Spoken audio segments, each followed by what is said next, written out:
What's up, everybody? Welcome back to another episode of the Ben Thomas Show. Thanks for coming back. Guys, I got my healthy vacation glow. Thanks for waiting for me, and thanks to all the people who let me know that EXO-6 has given us Picard from the next generation. And not just one SKU, not just two SKUs, but 3 SKUs available, and some unique accessories for once. So I'm excited to talk about this with you guys. So stick around. If you guys like the video, hit the like button, smash the subscribe if you're new to the Ben Thomas Show. Live long and prosper, and make it so. YouTube, the final frontier. These are the episodes of the Ben Thomas Show. My continuing mission to explore strange new Star Trek reviews, to seek out new Star Trek collectors and new badass collectibles, and to boldly go where no Trek collector has gone before.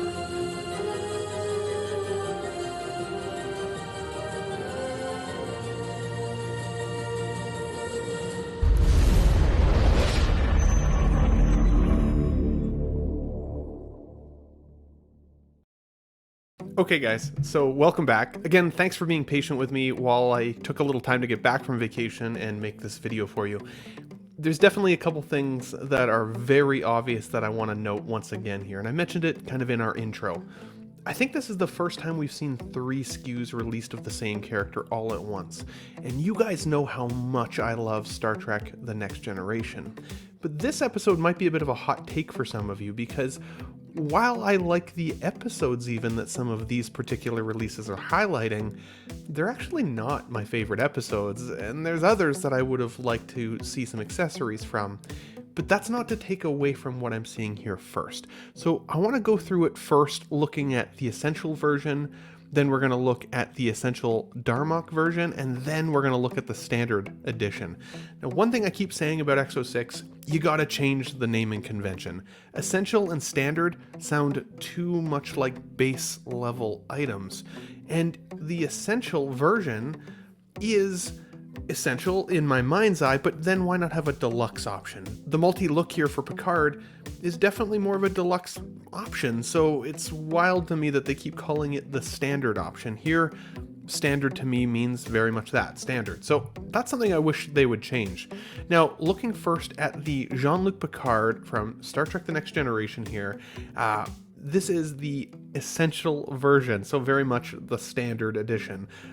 This is the Duty Edition, though. So this shows Picard here, of course, in his actual uniform. Now, my first thought is likeness. I like it. I do like it. This is now the 3rd time we've seen Picard's likeness. No, 4th time. We got a chance to see him as the Picard from the Picard television show version of himself.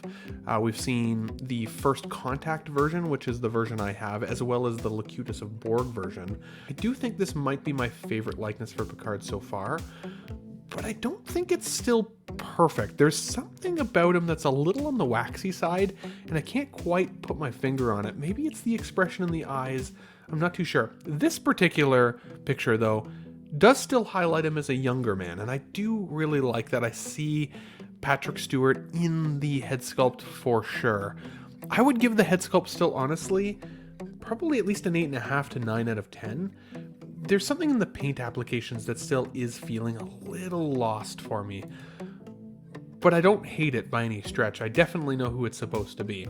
Now, the Duty version also gives us this look at the red version of the TNG outfit, and it does have a bit of a tailoring challenge for me. It doesn't look also quite right. I'm not sure if it's the way that it's been posed for the photos, but it does look a little bit loose and baggy in weird places, like especially up under the arms.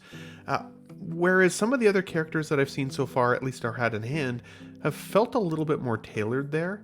I will say that I'm happy that it looks like, for the most part, from what I'm seeing, at least from these photos, that the sleeves are long enough to cover the ugly wrist pegs that often don't actually match the hand and paint application.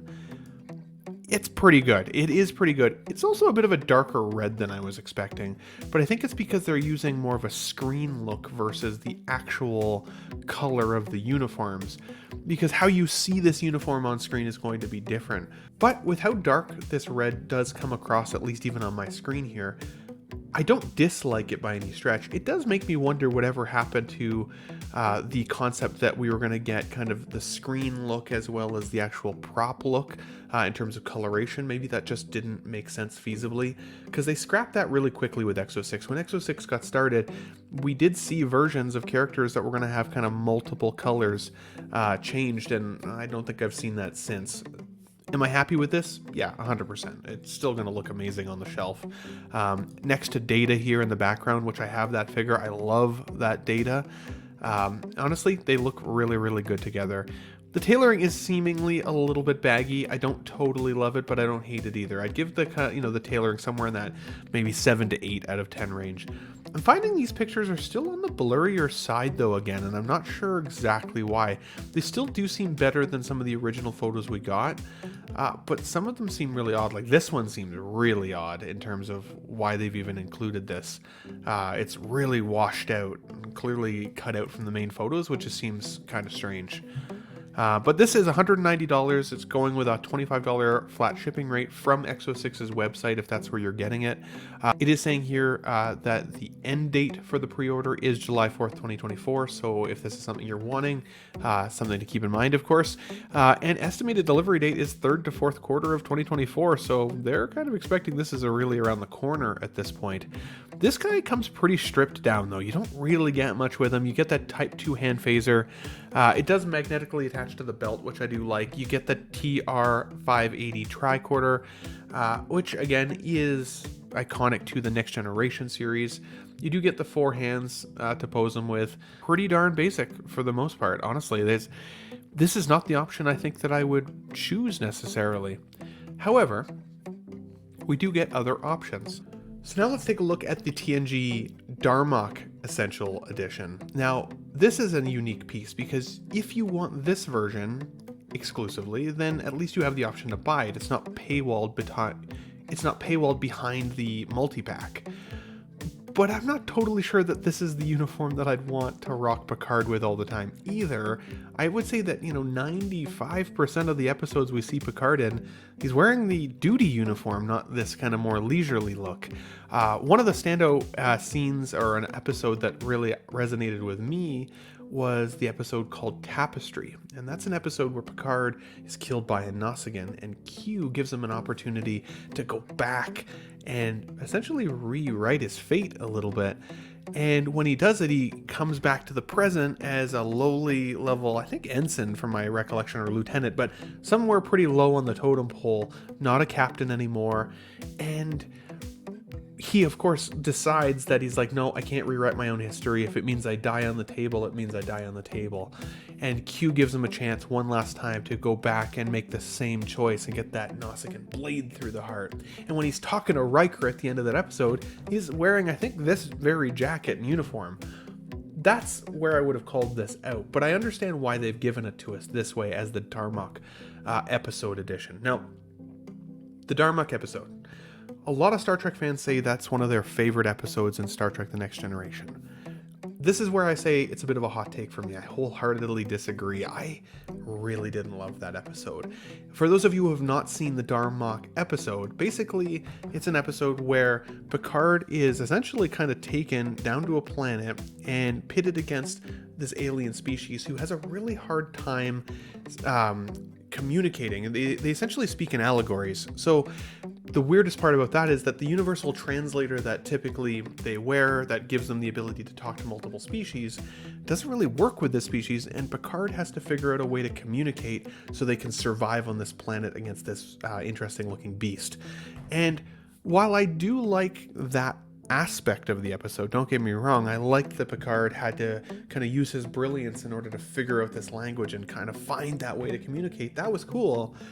But man, hearing the other captain talk in his language and keep repeating the same thing over and over again, it gets old really quickly. It's kind of like an episode of I Am Groot the whole way through, except that it's a longer sentence, and it drove me nuts. I really didn't love that episode. Now, if I'm also being a little bit critical, I would say that this sculpt isn't actually the perfect version for the Darmok look either.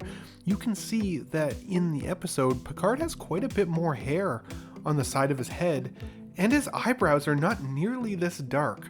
So while I think this head sculpt works really well for the duty uniform, I don't really see it on the Darmok version. This one's coming in at $200 plus $25 flat shipping rate, and so of course about $10 more expensive than the duty edition. Everything else remains the same. The estimated delivery date is 3rd to 4th quarter of 2024, so that's all the same. Now, another piece that does feel a little bit inaccurate is the material choice for the top of this jacket. From my recollection and from what it looks like in these photos, it almost looks like it was a leathery material, but I wouldn't want pleather in this figure. So as a result, I do like the material choices that they've used as well, and I actually think that the tailoring looks better on this jacket.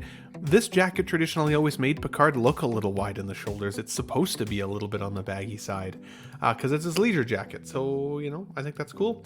Otherwise, it comes with the exact same tricorder, comes exactly with the same phaser. All that's the same.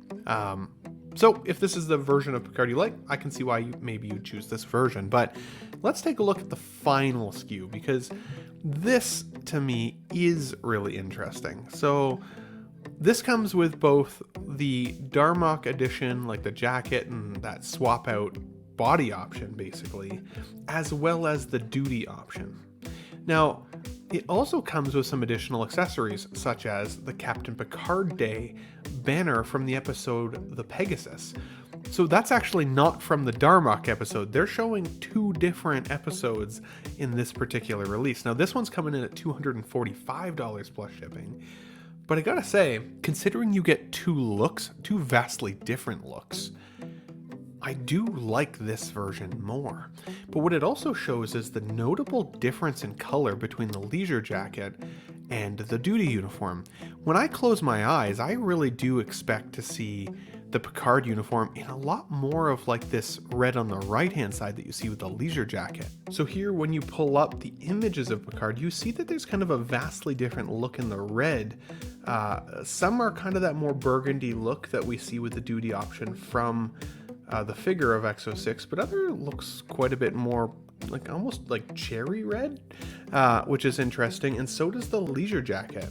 And so it's interesting to me that you can see the vast difference in color. I'm surprised that they didn't make that a little bit more closely resembled, to be honest. Back to what this guy actually comes with, this is where I think I'm most excited. Because I mentioned at the beginning of the episode that there would be things that I'd actually want to see with Picard. And arguably, this gives us almost everything I'd want to see with him in terms of accessories. So you do get the Type 2 hand phaser, you get the TR 580 tricorder, that's pretty standard. You do get a teacup with his favorite tea, the Earl Grey, hot, of course. You get the Ryzian Horgan Fertility Idol. Sorry if I messed that up, how you say that. I can't remember from the episode itself. It's culturally significant idol or artifact from the planet Ryza, which is kind of the vacation planet, which is kind of cool, from the episode Captain's Holiday. So that's cool to note. The Resican flute. Now, this is one that I love in terms of an accessory, because one of my favorite episodes of Star Trek The Next Generation of all time is The Inner Light. And I don't even want to give too much away from that episode, but there's something that's super special about that flute, and it's so heart-wrenching when you know the story. So if you've never seen it, go and watch Star Trek The Next Generation, Inner Light. Let me know what you thought of it. But I love that. And then the Captain Picard Day banner, which is created by the children of the Enterprise D, again from the episode The Pegasus. 7 hands posed for various accessories.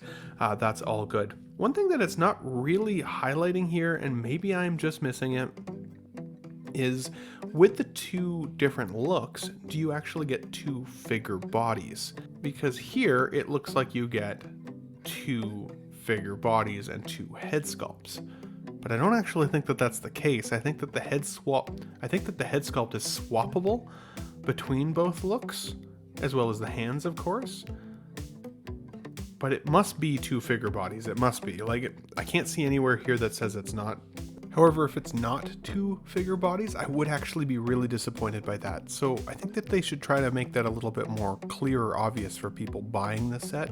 Because if you just end up with a uniform and you have to put that clothing on a body that's purchased on the secondary market, that would be annoying, especially trying to pair head sculpt pegs and all of the things. You know, forgive me if I'm just missing that, guys, as you watch through the episode here. It is very late at night while I'm trying to get this episode made for you guys to give you my at least kind of first take, because this is really the first time I've had a really close look at it, to be honest.